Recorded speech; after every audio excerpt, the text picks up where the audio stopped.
ya vamos a tener un espacio de talleres, un espacio de diálogo, vamos a dar unas lecciones, vamos a indicar y en ese tiempo podemos conversar personalmente con usted, no hay ningún problema. Entonces, fíjense, primero vimos que norma, ya sabemos que es la norma. Segundo, ¿qué vimos? Hecho. He relatado los hechos del accidente de tránsito. Valor. ¿Cuál es el valor? La persona. ¿No? ¿El valor de quién es? De la persona. Entonces, si yo tengo la persona, ¿qué debo señalar acerca de la persona? ¿Qué debo decir acerca de la persona? Debo decir que esta persona era un profesional, era un padre de familia, tenía 3 hijos, era un joven estudiante de la UCB que lamentablemente fue arrollado y perdió la vida. Simplemente recordemos lo que sucedió en Javier Prado hace unos meses atrás, cuando una señorita por distraída, o por unos dicen por el celular, otros dicen porque estaba retocándose, etcétera, o por nerviosa porque le seguía un vehículo, lamentablemente se despista, choca contra un árbol y arrolla a cuántos, a 2 o 3, y de ellos fallece. Entonces, ese gran problema, ahí surge que la mamá, el papá de ese joven, lógicamente, va a sufrir un daño. ¿Qué tipo de daño es ese? ¿Cómo se llama el tipo de daño, del sufrimiento que tienen ustedes cuando tienen ustedes una decepción, cuando tienen ustedes un problema de fallecimiento de un familiar? Ese se llama daño moral. O sea, yo sufro y ese daño está establecido entre la ley, está reconocido por la ley. Por eso que es interesante. Entonces, todo ese espacio se llama, ¿qué? Valor. O sea, yo le estoy dando valor al hecho. Entonces, cuando yo describo frente a un tribunal, a mí me van a dar 5 minutos para poder oralizar.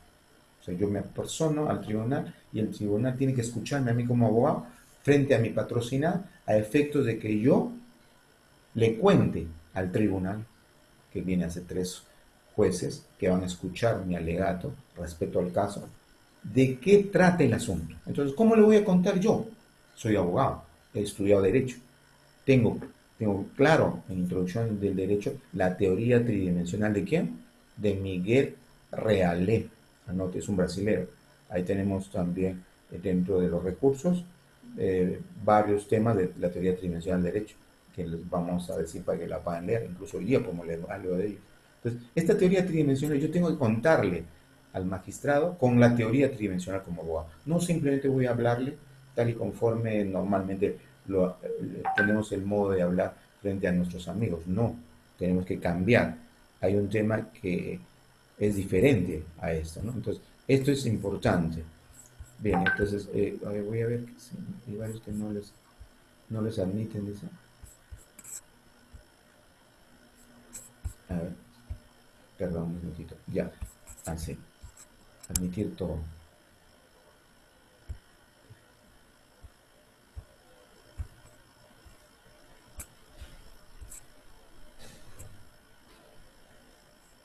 Bien, un minutito que estoy admitiendo a varios que han solicitado. ¿Ya? Bien, entonces, yo estoy frente al tribunal, les decía, ¿ya? De 3 jueces, y yo tengo que contarle a esos 3 jueces qué sucedió en ese caso, qué pretendo yo dentro de la justicia. Es mi papel como abogado. Estoy aplicando ¿qué? El derecho, el conjunto de normas, de leyes dentro de la sociedad. ¿Para qué? Para lograr qué. ¿Cuál es el ideal del derecho? ¿Qué quiero yo como abogado? La justicia. Eso es importante igualmente. O sea, yo tengo el ideal de que mi cliente, mi patrocinado, tenga el acceso a la justicia. Eso es interesante e importante. Entonces, desde ese punto de vista, yo tengo que hacer ese análisis. Entonces, ¿qué le cuento yo al magistrado? Coméntenme, jóvenes. ¿Qué le cuento yo al magistrado? Bien, yo voy a hacer uso de la palabra en 3 minutos. Y así me da el vocal. ¿Cuánto tiempo me da al abogado cuánto tiempo le da al abogado para que él pueda oralizar su expresión? Máximo 5 minutos. Perfecto, yo en 3 minutos le puedo dar todos los datos suficientes. Entonces, ¿qué teoría voy a usar? La teoría tridimensional de qué? Del derecho. ¿En qué está conformado? Norma, hecho, valor. Perfecto. Entonces, a ver, ustedes me escuchan y van a entender dónde está norma, hecho, valor. ¿Ya? Bien, señor doctor Gerardo Ludeño, tiene usted 3 minutos para el ejercicio del uso de su palabra respecto al caso del accidente de tránsito suscitado en la avenida Javier Prado siendo su patrocinada doña Patricia Calleros. Tiene usted 3 minutos para hacer uso de la palabra. Inicie. Entonces yo voy a dar inicio a mi alegato. Señores miembros del tribunal, muy buenos días. Voy a dar inicio a la defensa del caso de doña Patricia Calleros respecto al accidente de tránsito. Según el artículo 1970 del Código Civil, este establece que quien por actividad riesgosa o bien riesgoso cause daño a otro está obligado a indemnizar. Bajo ese contexto, señor, del artículo 1970 del Código Civil respecto a la responsabilidad civil que tiene la señora Patricia Calleros frente a los hechos de 3 de mis patrocinados que fueron arrollados aquel día, comento los hechos. Sucede que el día 31 de agosto, ¿no?, del 2019 sucede el accidente de tránsito en circunstancias que la señorita Patricia Calleros conducía su vehículo, fue lamentablemente distraída por otro vehículo aparentemente y luego pierde el control y arrolla a 3 de mis patrocinados, quienes como consecuencia del impacto fallecen.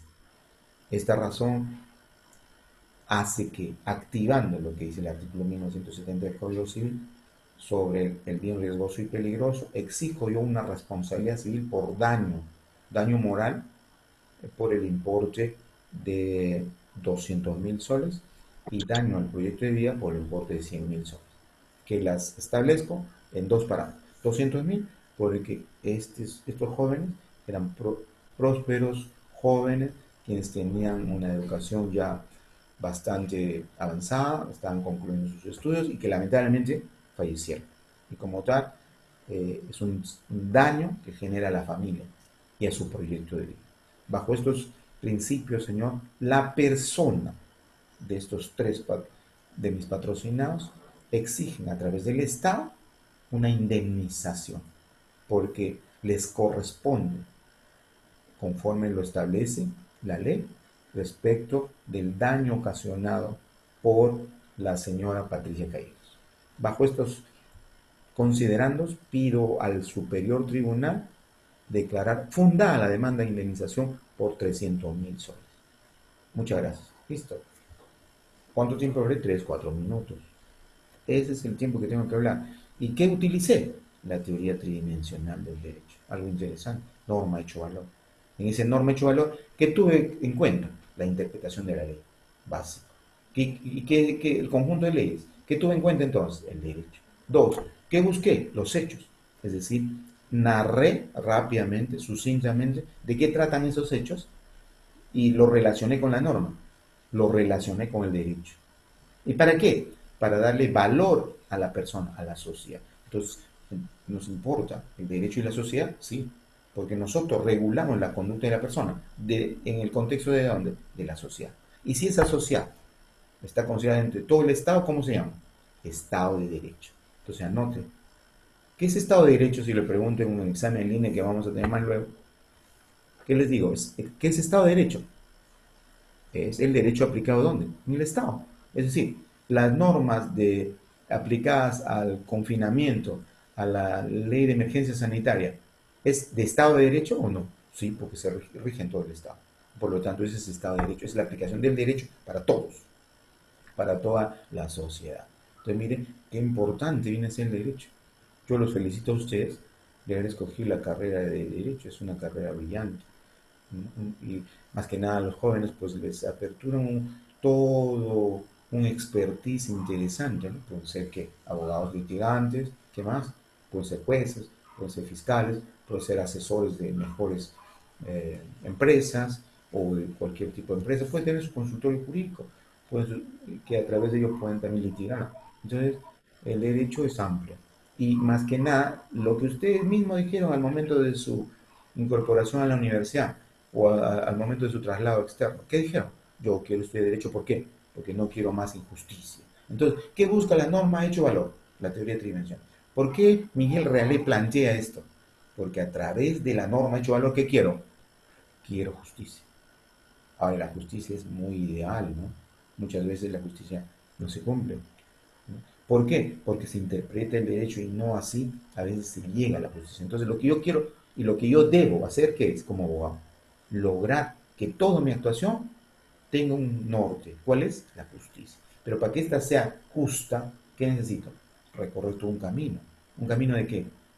Un camino de lo correcto, un camino de lo idóneo, un camino anticorrupción, o sea, que no esté implícito en la corrupción, ¿no? Eso es importante. Bueno, son nuevos ideales, ¿no? El Poder Judicial muchas veces está tildado como una de las entidades más corruptas del país, lamentablemente. Entonces, ¿qué hay que hacer?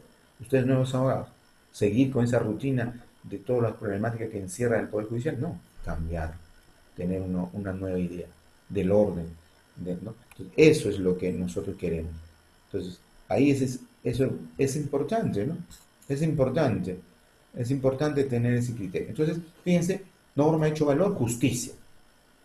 Para justicia tenemos algo tan interesante que se llama Maquiavelo. ¿Pueden anotar, por favor? Maquiavelo. ¿Quién es Maquiavelo? Maquiavelo es un jurista muy pragmático que hace una crítica ¿a quién? A la justicia y al derecho. O sea, ese divorcio que existe entre justicia y derecho muchas veces se ve relacionado con ¿qué? Con los problemas que existen dentro de su aplicabilidad. Entonces, hay que podemos ver de Maquiavelo, anoten ustedes, Maquiavelo, y también vamos a ponerlo en video, un link. Maquiavelo dice la historia en un texto que se llama El Príncipe, de que él se acerca al Poder Judicial. Es una metáfora. Se acerca al Poder Judicial y toca la puerta del Poder Judicial. Hola, buenos días. Y le toca. Demoran en abrir la puerta del Poder Judicial. Él cree haberse confundido. Nuevamente se fija, vuelve a tocarla. Hola, buenos días. Se abre la puerta. ¿Quién sale de ahí? Una persona le pregunta, ¿quién busca? A la justicia. Porque él ha leído ahí Poder Judicial. La justicia. Palacio de Justicia. Entonces le dice a la justicia. ¿Y qué cree que le responde del interior esa persona que le abrió la puerta? Le dice, bueno, acá no vive la justicia. Aquí vive ¿quién? El derecho. La justicia viene de vez en cuando. Esta metáfora nos enseña que la justicia viene de vez en cuando. Pues. Dentro de un expediente, el ideal es la justicia, pero nunca se cumple a veces la justicia. Entonces, a veces usted misma sufre la primera decisión cuando dice, yo quiero justicia. Sí, pero para aplicar la justicia, ¿cuál es el camino? ¿Cómo llego a ser justo? A través del derecho. Entonces tengo que aprender el derecho. Y para aplicar el derecho, ¿qué es el derecho? ¿Qué dijimos que es el derecho? A ver, una definición rápida. Anote eso. ¿Qué es el derecho? ¿Qué es el derecho? El conjunto de normas que regulan ¿qué? La conducta humana. ¿En qué contexto? En la sociedad. Pues eso me importa, ¿no? Eso me importa saber. ¿Qué es el derecho? Es el conjunto de normas que encierra la conducta y la regula la conducta humana dentro de la sociedad. ¿Qué dice, por ejemplo, Celso dentro del derecho? ¿Quién es Celso? Un gran jurista de la época de Justiniano. ¿Qué dice? El derecho es el arte de lo bueno y lo justo. ¿Qué le parece? Anótenlo, ¿no? Celso. Y eso está en su diapositiva número 1. Yo lo estoy leyendo de ahí. Y por favor usted ahí lo anota, porque vamos a hacer un examen en línea de 5 preguntas al finalizar la clase, muy simples, donde usted pone, ¿no? Positivo y negativo. ¿Qué dijo Celso? ¿Qué dijo Celso sobre el derecho, por ejemplo? Es el arte de lo bueno y de qué? Y de lo justo. ¿Y por qué lo justo? Porque precisamente nosotros buscamos justicia. Si no es justo, no va a ser justo, no va a existir justicia. Otro, Tomás de Aquino, Santo Tomás de Aquino, que fue un jurista de la época del derecho canónico, dice, el derecho es la ordenación de la razón encaminada al bien común. ¿Qué queremos como sociedad nosotros? ¿Qué queremos como sociedad? A ver, ¿qué me dicen? ¿Qué queremos como sociedad? El bien común, ¿o no? ¿Qué queremos a través de este estado de emergencia sanitaria? Que de una vez se pueda combatir el virus y podamos nosotros hacer nuestra vida rutinaria, aunque no sea con toda la normalidad, pero al menos queremos ir a clases presenciales. Pues. No lo quiero ver al profesor así por video, ya, bacán. Entonces, quiero ir a clases, quiero, aparte de la clase, distraerme un poquito, ¿no? Tomar el aire libre. En cambio acá, pues es aburrido escuchar dentro de la casa, ¿no le parece? Es aburrido escuchar al profesor, pero estoy aprovechando, ¿por qué? Porque esta coyuntura hace que mi curso dicte todos los días y en un mes acabé introducción al derecho. ¿Qué le parece? Muy rápido, ¿no? Cuando eso debiera acabar hasta fin de año, ¿o no? O por lo menos a fines de julio. Pero esto va a acabar este mes. ¿Qué le parece? Interesante. Entonces, mire, tengo que sacar algo positivo de este hecho del confinamiento, de esta clase virtual. Entonces, ahí tenemos el arte de lo bueno y de qué? De lo justo. ¿Qué tenemos? Otra idea importante, Immanuel Kant. ¿Quién es Immanuel Kant? Es un célebre jurista alemán que dice el derecho del conjunto de condiciones mediante las cuales el libre arbitrio de uno puede acordarse con el otro, siendo una ley general de la libertad. Esa es la libertad. O sea, yo tengo un arbitrio para conversar con Rocío, para conversar con Daisy, para conversar con Yasmín o con Yoamira. Tengo el libre arbitrio para poder hablar con ustedes o no. Sí, dentro de la libertad, dentro del respeto. Eso es el derecho. Entonces, el derecho se da tanto en el aspecto público como el privado, ¿no? Anotamos eso, por favor. ¿Qué es público? A ver, ¿puede anotar usted? ¿Qué es público? Es el hecho que regula a nivel nacional. Por ejemplo, el estado de emergencia es de derecho público o privado, es de derecho administrativo público, ¿no es cierto? Porque rige para todos. Ahora, la sanción que se da, por ejemplo, a aquel que comete un delito, un robo, puede ser un hurto o un robo agravado, ¿cuál es su sanción? ¿Es de derecho civil o penal? Penal. Anote. ¿Por qué? Porque es el Estado que te dice, no, tú no puedes actuar así, te estoy regulando tu conducta y te estoy castigando. Entonces, por eso se llama el Estado. Entonces, por ejemplo, yo no, ya me cansé de mi pareja, de mi esposa y ya quiero divorciar, ya no quiero ser más. Y además conocí a otra señorita y quiero casarme con otra. Ya. ¿Eso es penal o civil? Eso es civil, porque es una regulación que es privada, mía, no es suya. Entonces, esa viene a ser de derecho privado. Por eso es que se llama derecho, podría ser derecho civil, derecho tributario, derecho y otros derechos, ¿no? Pero el público sí es el derecho empresarial, el derecho penal, son públicos, administrativos, son públicos. Entonces, mire esa diferencia entre derechos. No todos los derechos son privados, no todos los derechos son de la persona, pero giran en torno a la sociedad, son públicos, giran en torno a la persona, son privados. Entonces, haciendo un consolidado. A ver, derecho privado es de carácter interno de la persona, de carácter exclusivo de la persona o tiene que ver con la sociedad. La conducta regulada de la persona es de derecho privado y la conducta que regula la sociedad es de derecho público. Entonces, fíjese, esas dos diferencias son importantes. Entonces, haciendo un consolidado hasta ahora, ¿qué cosa hemos aprendido? ¿Algo hemos aprendido? No. Ya. Lo que hemos aprendido primero es que el derecho, ¿qué es? Un conjunto de normas que regulan la conducta humana. Hemos visto a Immanuel Kant, ¿a quién más hemos visto? Tomás de Aquino, a Celso, también hemos visto a Mario Zamora Valdés, a Aníbal Torres Vázquez, varios de los autores que todos ellos concuerdan que es el conjunto de normas que tiene una conducta, regulan la conducta social frente a la sociedad. Entonces, eso hemos aprendido como introducción al derecho. ¿Qué más hemos aprendido? Que el derecho es el camino a dónde? A la justicia, a través de una teoría. ¿Quién es el creador de la teoría? El jurista brasilero que se llama, ¿cómo se llama el creador de la teoría tridimensional del derecho? ¿Cómo se llama? Miguel Realé. Eso es importante, no se puede olvidar, Miguel Realé, no te olvides. Entonces, ahí está Miguel, pero Miguel Realé. Entonces, Miguel Realé es quien te da la teoría tridimensional del derecho. Entonces, ¿para qué? Para llegar a la justicia. Entonces, ¿cómo comento la teoría tridimensional del derecho? Norma, hecho, valor. Son los tres. ¿Qué es la norma? El artículo de donde estoy viendo, el Código Civil. ¿Y qué es el hecho? El correlato que estoy haciendo de los hechos que sucedieron. ¿Y qué es el valor? Es darle axiológicamente el valor a la persona. ¿Y quién es la persona? Puede ser la víctima, puede ser el justiciable, ¿no? Puede ser el agraviado, o sea, cualquiera de las figuras de esa persona que es víctima y que pide, ¿no? Que pide a las autoridades judiciales que apliquen justicia. Entonces, norma, hecho, valor. Entonces, el derecho a mí como abogado me dice, aprende, lo primero que tienes que aprender es norma, hecho, valor. Si no, no vas a ser buen abogado. Porque vas a contar cualquier cosa menos respecto del derecho. Entonces eso es importante. Norma, hecho, valor. Ese es el segundo que hemos aprendido. Ya sabemos qué es derecho, ya sabemos qué es la teoría tridimensional del derecho, la norma, hecho, valor.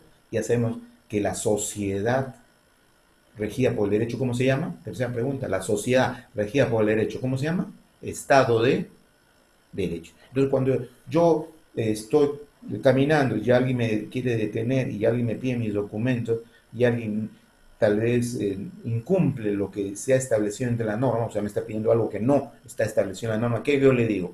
Oiga, eso no está en la ley, esto no está en la norma. Estamos, señor, en un estado de derecho. ¿Eso qué quiere decir? Que tanto tú como yo, tanto la sociedad como la autoridad, tienen que respetar el derecho. Eso se llama Estado de Derecho. Señor, estamos en un Estado de Derecho.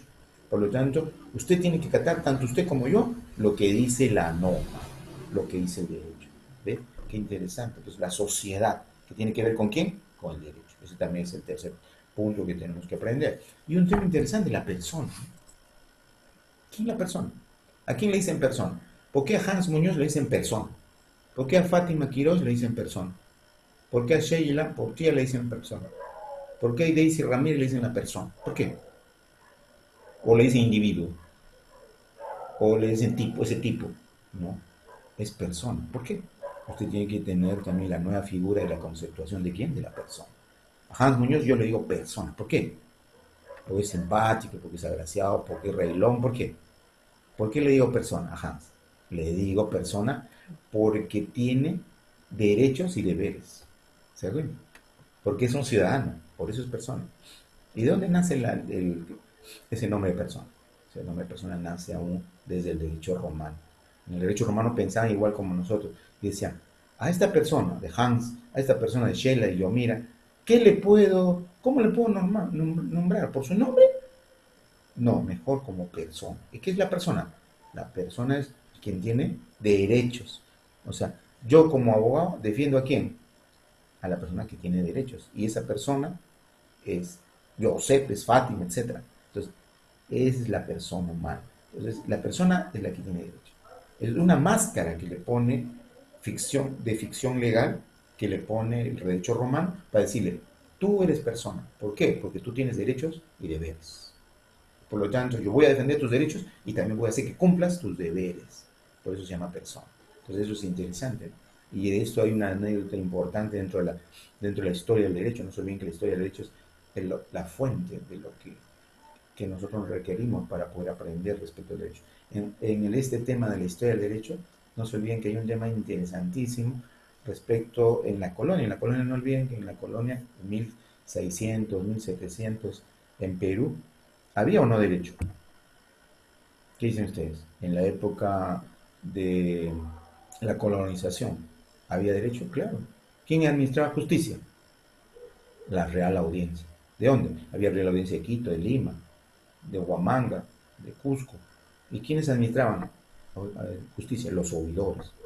Entonces, todas estas personas que establecieron la justicia eran miembros del virreinato en aquel entonces. Entonces, estas personas en su momento eh, prácticamente maltrataban a los indios. ¿Quiénes eran los indios en aquella época? Los naturales, los que vivían en la zona. Estos indios no tenían derechos. Entonces, ¿eran o no personas? No tenían derechos. No eran consideradas personas. Entonces, ¿qué hace una real cédula de el virrey Toledo? ¿Qué dice? El virrey Toledo saca una real cédula que dice, a partir de ahora, aquel indio que quiera llamarse persona tendrá que pagar sus tributos. Interesante, es una real cédula que sucede cuando en la época que se llevaba a cabo la guerra de los moros. ¿Qué viene a ser la guerra de los moros? Es la guerra por la Guerra Santa para votar a los árabes de España. No olvidemos que en España los árabes los sojuzgaron 700 años de los españoles. Por eso que los españoles tienen más de árabes que de españoles. Y entonces, esos 700 años que estuvo sojuzgado, que estuvo bajo el dominio de los árabes de España, recién fueron expulsados con la Guerra Santa. Entonces, en ese tiempo se daba el virreinato en Perú con Toledo. ¿Y qué sucede? Toledo ordena que vayan a todos los pueblos, ¿para qué? Para que pidan a todos los indios impuestos, que le pidan dinero, que le pidan oro. ¿Para qué? Para ayudar a la guerra. Necesitaban plata. Y entonces, la primera vez, bueno, los indios le dieron. La segunda vez, los indios huyeron, ya no estaban en la ciudad. No había nadie. Estaban algunos perritos y algunas señoras adultas. Nada más. Entonces, ¿qué sucedió? Los visitadores, que eran las personas que recobraban o cobraban todos los impuestos, le dicen al virrey, vea, no podemos cobrar, los indios escaparon. ¿Qué hacemos? Saquemos la real cédula, que dice, aquel indio que quiera llamarse persona, que pague su tributo. ¿Qué viene a ser eso? Una norma. ¿Frente a qué hecho? Que necesitaban impuestos. ¿Y cuál es el valor? ¿Cuál es el valor que el indio tuvo? Ese indio después, cuando sacó esa real cédula, ¿qué sucedió? Los indios, cuando llegaban los visitadores a cobrar los impuestos, ¿qué hacían? ¿Se escapaban? ¿Qué piensan ustedes? No. Ninguno se escapó, más bien hacían cola. Decía, yo te voy a dar todo lo que tengo. ¿Por qué? Porque quiero que me des el título de qué? De persona, para tener derechos y deberes, para estar dentro de un Estado de Derecho. Entonces, a partir de ese momento, el indio podía desposar a una esclava, podría emancipar a una esclava. Ya no estaba restringido, podía tener su negocio, su actividad, su chácara, podía hacer actividades. Entonces ya se convierte en persona. Es más, podía tener título nobiliario, o sea, podría ser cacique. Han escuchado al cacique de Tungazuca, han escuchado a los caciques como Tupac Amaru. Entonces, son títulos nobiliarios de esas personas que pagaban sus impuestos y ya se le llamaba persona, ya no se llamaba indio. ¿Se da cuenta? Entonces, ¿cómo cambia? Esa es la evolución de la persona. Entonces, cuarta elección. ¿A quién se llama persona? En resumen, ¿a quién se le llama persona? A ver, se le llama persona ¿a quién? A quien tiene deberes y derechos. Entonces, yo como abogado tengo que apoyar a esa persona. ¿Por qué? Porque la tengo que defender en sus deberes, ¿no? Y en sus derechos. ¿Qué derecho tiene esa persona? Por ejemplo, el derecho de que le paguen su remuneración. Entonces es derecho laboral. Entonces lo voy a ayudar. ¿Qué deber tiene esa persona? A conducirse éticamente. A no conducir en estado de ebriedad. Ay, eso es un deber. Y si infringe, ¿qué va a hacer? La ley lo va a sancionar. Eso es un deber. Entonces, ¿es eso o no persona? Sí. Entonces, toda nuestra sociedad está regida por la persona. Entonces, este también es otro alcance que nos da interesantemente el derecho. Miren, cuál importante viene a ser el tema de la persona, ¿no? Entonces, ¿qué más podríamos ver respecto al análisis, ¿no? También es interesante saber que en el estudio del derecho, ¿no? Hay temas importantes. Eh, Un sistema que satisface las necesidades sociales, que por medio de la adopción de valores como la justicia y la igualdad, junto con el bien común. ¿Eso lo vimos o no? La justicia, la igualdad, el bien común. ¿Por qué? Porque es lo que quiere, ¿no? Santo Tomás de Aquino, ¿qué nos dice? El bien común. Asimismo, Álvarez Ledesma menciona que el derecho positivo es aquel que se implica en una época y lugar determinado y que se revela a través de las fuentes del derecho. Bien, en su momento vamos a aprender cuáles son las fuentes del El derecho derecho. como norma o sistema de normas recibe el nombre de derecho objetivo.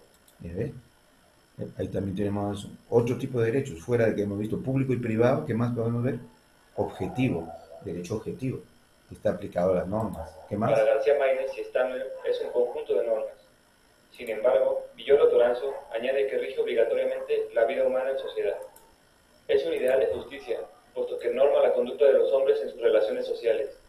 Usando un concepto kantiano, la norma se considera impero atributiva al imponer deberes y obligaciones. Bien, ahí nos enseñan dos lecciones interesantes, el derecho objetivo y el derecho subjetivo. Aparte del derecho público y privado que hemos visto, ahora vemos como quinta parte, ¿no? Estamos todavía en tiempo, lo que viene a ser el derecho objetivo y el subjetivo. ¿Qué es el derecho objetivo? La aplicación netamente de la norma. Jus positivista. ¿Quién es el gestor de este derecho objetivo? Hans ¿qué? Kelsen. No Muñoz, sino Hans Kelsen. Muñoz no te tienes que olvidar, ¿eh? Hans Kelsen. Hans Kelsen, ¿quién es? El propulsor, quien ya da el tema del derecho objetivo. ¿Y qué es el derecho objetivo? La aplicación de qué? De la norma. Es decir, si yo tengo la ley, ¿no? En mi mano y dice, artículo 1970, quien con bien riesgoso o peligroso causa daño a otro está obligado a indemnizarlo, ¿qué tengo que decir? Ah, perfecto. ¿Usted manejaba un bien riesgoso o no? Sí, un vehículo. Entonces, ¿está obligado o no a indemnizarlo? Sí. ¿Eso qué es derecho? ¿Objetivo o subjetivo? Es objetivo. ¿Por qué? Porque sí o sí lo aplico. No hay vueltas que dar. Derecho objetivo. Entonces, eso es interesante. Mientras tanto, el derecho subjetivo es la capacidad que tiene un individuo de hacer o no algo.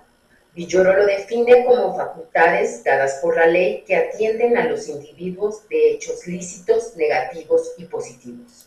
Ahora, derecho subjetivo es otra cosa.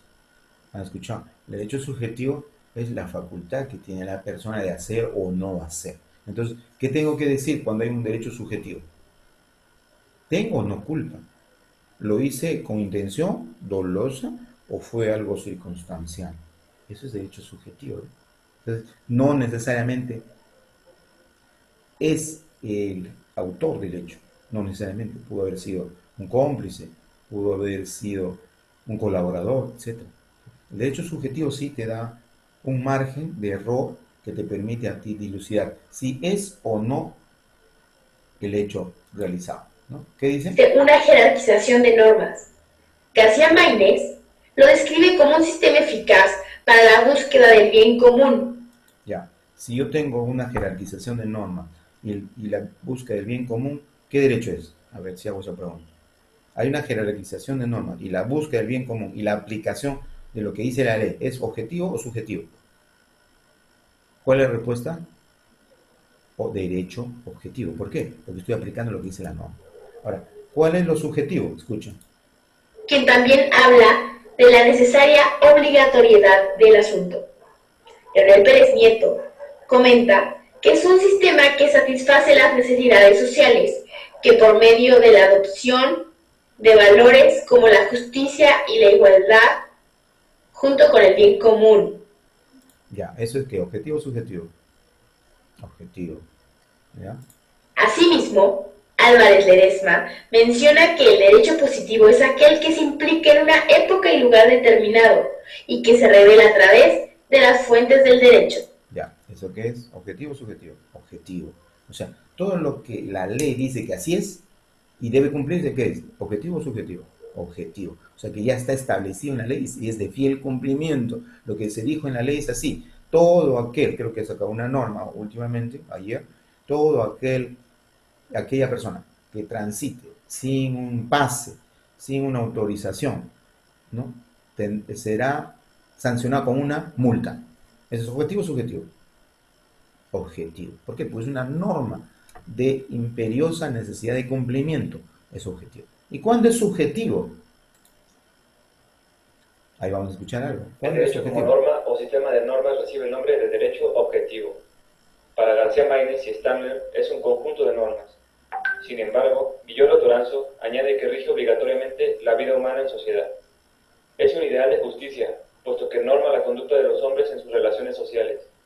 Usando un concepto kantiano, la norma se considera impero atributiva al imponer deberes y obligaciones. Ya, Emmanuel Kant, ¿no? Y Hans Kelsen son los propiciadores del derecho objetivo. O sea, se cumple lo que dice la ley. ¿Y cuál es su objetivo?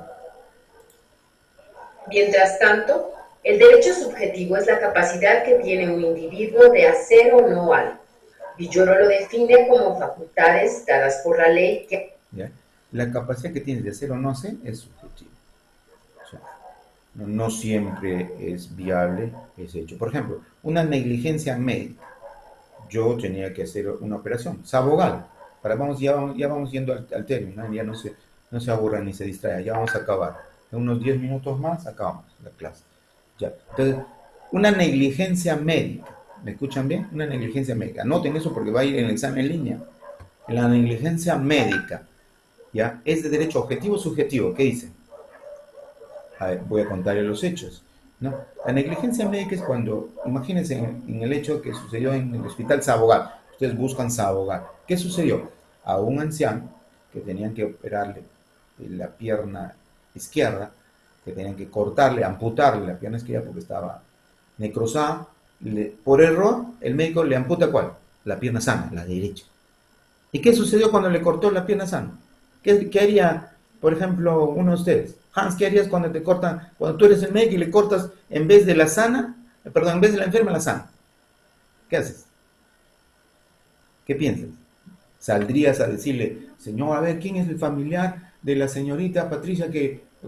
¿Por qué? ¿Por qué, doctor? ¿Se murió? No, no, no. ¿Sabes lo que sucedió? Es que yo me equivoqué y no le corté la pierna enferma, sino la sana. ¿Así le va a contar? Te matan, ¿no es cierto? ¿No? Te botan de tu trabajo y tú eres un próspero médico. Entonces, ¿qué haces? Ahí piensas y maléficamente y dices, ¿sabe qué? Mejor le corto la otra pierna más. Pues, ¿no? ¿Y después qué digo? Bueno, que las dos estaban mal. Y más bien le salvé. Si no era por mí, esa persona moría. Yo le salvé. Entonces, cuando dice, doctor, ¿qué pasó con la pierna? Oye, hijita, ¿sabes qué pasó? Mira, yo tenía que cortar la izquierda, ¿cierto? Pero primero le corté la derecha porque la derecha estaba peor que la izquierda. Pero, doctor, primero tenía que parar la izquierda. Sí, pero ya te corté los dos, pues ya no te va a cobrar por la otra. ¿Se da cuenta? Ah, ya, gracias, doctor. ¿Se da cuenta? ¿Cómo va a decir eso? Entonces, ¿ahí hay negligencia médica o no? Sí. El médico tuvo o no culpa. ¿Cómo se sanciona eso? ¿El médico responde o no? ¿Sí o sí? ¿Es objetivo? ¿Se equivocó?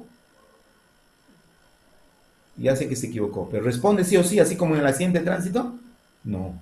El médico, ¿sabe qué? Va a decir, un momento, ¿cómo me puede decir a mí que yo fui negligente? Aquí tengo un certificado del colegio médico que dice que la pierna está enferma. Y es cierto, estaba enferma. ¿No? Usted la acomodó, fue donde su amigo y le dijo que sí, oye, tienes que decir, tú eres mi amigo, algún día tú también te metes en ese lío y yo te ayudo. ¿Ve? ¿Se da cuenta? Entonces sacó un certificado médico del colegio médico y dice que sí, que la pierna sana, la pierna derecha también estaba tan igual que la pierna izquierda. Por lo tanto, le corté. Entonces, ¿es objetivo o subjetivo? Tengo que ver, ¿hay culpa o no? ¿Hay dolo o no? ¿Hay negligencia? ¿Hay impericia? ¿Hay imprudencia o no? Eso viene a ser subjetivo. Tengo que pensar. Entonces tengo que defender a mi patrocinado. ¿Mi patrocinado quién es? El médico. Yo como abogado, ¿para qué me contrató? ¿Para que le condenen o para que lo absuelvan? Para que lo absuelvan. Entonces, ¿qué tengo que hacer? Hacer mi teoría del caso y ver, ¿este médico fue imprudente? No. ¿Fue intransigente? ¿No sabía nada? ¿No sabía operar? No. ¿O se equivocó? No. Más bien todo lo contrario, buscó pruebas para decir que sí tuvo la razón de operar. Pero en el fondo del asunto, ¿qué sucedió? Que ese médico se equivocó. Que ese médico le cortó la pierna derecha, la sana, y después, ¿qué hizo? Como se metía en un lío, le cortó la pierna izquierda. ¿Se da cuenta? Entonces, esa viene a ser derecho subjetivo. Entonces, el derecho subjetivo te permite dilucidar, te permite indagar, te permite investigar, ¿no? Te permite interpretar. Por eso que es importante lo que vamos a volver a escuchar ese pedazo. Sin embargo, Villoro Toranzo añade que rige obligatoriamente la vida humana en sociedad. Es un ideal de justicia, puesto que norma la conducta de los hombres en sus relaciones sociales. Usando un concepto kantiano, la norma se considera impero atributiva al imponer deberes y obligaciones. Ya, si yo hablo de Kant, si yo hablo de Kelsen, ¿es objetivo o subjetivo? Objetivo, anote por favor. Objetivo, Hans Kelsen. Objetivo, Immanuel Kant. ¿Por qué? Porque ellos te dicen, la norma es la norma, se cumple. Así como en el ejército, la norma se cumple, ¿no? O las órdenes se cumplen, sin dudas ni murmuraciones, igualito, la ley se cumple. Eso viene a ser, eso lo dice Hans Kelsen, lo dice Immanuel Kant. Mientras tanto, el derecho subjetivo es la capacidad que tiene un individuo de hacer o no algo. Villoro lo define como facultades dadas por la ley que atienden a los individuos de hechos lícitos, negativos y positivos. ¿Ve? Entonces, es la facultad que te da la ley para atender derechos lícitos o ilícitos, positivos o negativos, en el caso de la negligencia médica. Me equivoqué, entonces, pero todavía yo puedo defender a ese mi patrocinado. Puedo decir que no fue así. Entonces, y el juez tendrá que ver, a ver, ¿era cierto o no? ¿En realidad le cortó la pierna sana primero o no? ¿En realidad se equivocó o no? Es el juez, el fiscal, las autoridades que tienen que, ya en su momento ustedes van a aprender en el curso básico, que tienen que denunciar, demandar, y yo tengo que defenderlo. Y tengo que alegar que eso es lícito, que, no es, que eso es correcto, ¿no? O tengo que averiguar